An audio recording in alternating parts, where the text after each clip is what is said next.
ये पहले अध्याय का दूसरे पेपर के पहले अध्याय का दूसरा क्वेश्चन है। 2 सेंटीमीटर ऊंचाई की एक वस्तु अवतल दर्पण से 16 सेंटीमीटर की दूरी पर रखी है। दर्पण द्वारा इसका वास्तविक प्रतिबिंब 3 सेंटीमीटर ऊंचा बनता है। ज्ञात कीजिए दर्पण की फोकस दूरी तथा प्रतिबिंब की स्थिति। अब चूंकि 2 सेंटीमीटर ऊंचाई की वस्तु है तो इसका मतलब ये ऑब्जेक्ट है, तो ऑब्जेक्ट का मान दिया गया है O is equal to 2 centimetre. ये वस्तु की ऊंचाई दी गई है और 16 सेंटीमीटर की दूरी पर रखी है, इसका मतलब U का मान दिया गया है। U बराबर -16 सेंटीमीटर U का मान हो गया। अवतल दर्पण के सामने जो वस्तु रखी है वो माइनस में नापी जाएगी। उसके बाद I का मान दिया गया है, यानी ये प्रतिबिंब की ऊंचाई, इमेज की ऊंचाई 3 सेंटीमीटर दी गई है। तो अब इसमें सबसे पहले हम सूत्र लगाएंगे I बटा O बराबर होता है -B/U। तो इसमें समस्त मान रखेंगे। I का मान और O का मान ये दिया गया है। I का मान 3 है और O का मान 2 दिया गया है, इक्वल -B।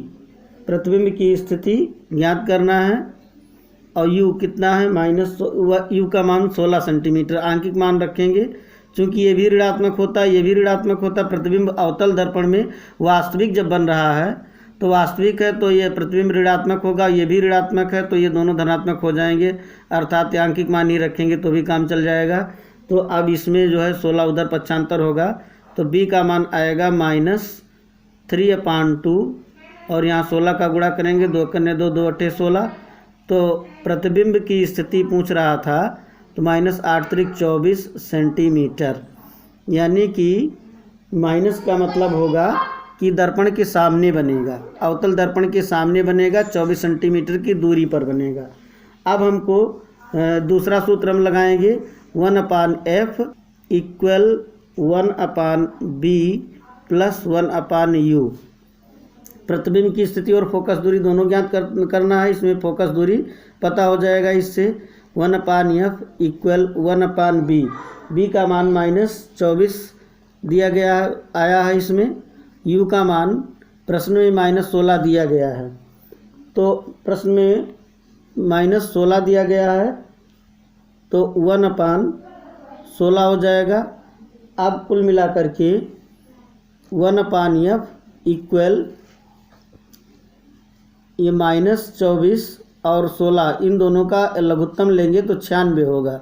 -96 तो 24 चौका 96, तो यहाँ 4 ऊपर हो जाएगा और 16 छक्का 96, यानी 96 यहाँ कर देंगे तो 6 ऊपर आएगा। तो -4 और -6 -10 हो जाएगा। तो अब जो है 1/F इक्वल लिखेंगे -10/96। अब दोनों और व्युत्क्रम करेंगे, 1/F का व्युत्क्रम F हो जाएगा माइनस ये 96/10 हो जाएगा। तो F बराबर होगा -9.6 सेंटीमीटर, यानी कि अवतल दर्पण की फोकस दूरी ऋणात्मक होती है। तो अवतल दर्पण की फोकस दूरी पूछ रहा था तो इसका आंकिक मान लिखेंगे तो फोकस दूरी F बराबर 9.6 सेंटीमीटर, इसका ये उत्तर आ जाएगा। तो दोनों उत्तर आ गया, दर्पण की फोकस दूरी और प्रतिबिंब की स्थिति।